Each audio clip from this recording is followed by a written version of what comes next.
pickles and ice cream at 3 in the morning. Yeah, we've all heard the wild pregnancy craving stories. But what if they're more than just random urges? What if they're actually a secret message from your baby?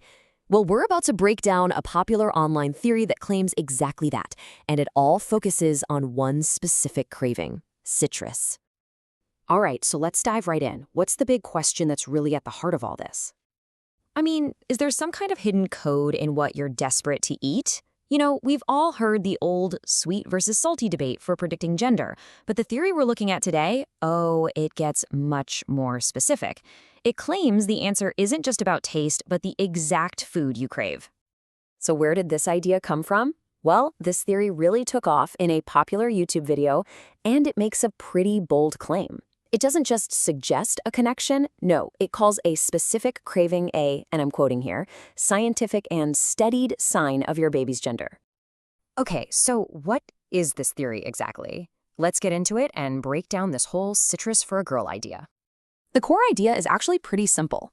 If you find yourself consistently craving a very specific group of fruits, the creator of this video says it's not just some random urge. Nope, it's a major clue. So what are these magic fruits? The video specifically calls out what it calls acidic fruits, or hawamid in the original Arabic. We're talking about oranges, lemons, kiwi, and tangerines. So if those are your go-to cravings, then this theory is aimed right at you. And that brings us to the big claim, the main event. The video states a direct correlation. A strong desire for these citrus fruits means you are very, very likely pregnant with a girl. It's presented as this simple, powerful, almost undeniable connection. Okay, now this is where it gets really clever. The theory doesn't just lean on old folklore. It actually tries to anchor itself in some real science. And it all starts with a very well-known nutrient, vitamin C. So the argument kicks off with something that's 100% a scientific fact. As the source correctly points out, vitamin C is absolutely crucial for helping our bodies absorb iron. This isn't controversial at all. It's basic nutritional science. And, iron absorption is a huge deal during pregnancy. Why? Because anemia, or low iron, is a super common problem. So the logic they present is that if your body needs more iron, it's going to trigger a craving for vitamin C to help absorb it. This makes the craving feel less random and a lot more like a real biological signal. And to really hammer home this health-based foundation, the video even gives you a practical recipe to combat low iron. It's a cup of yogurt, a spoonful of black honey, and a squeeze of half a lemon, eaten daily. And hey, notice that key ingredient? The lemon.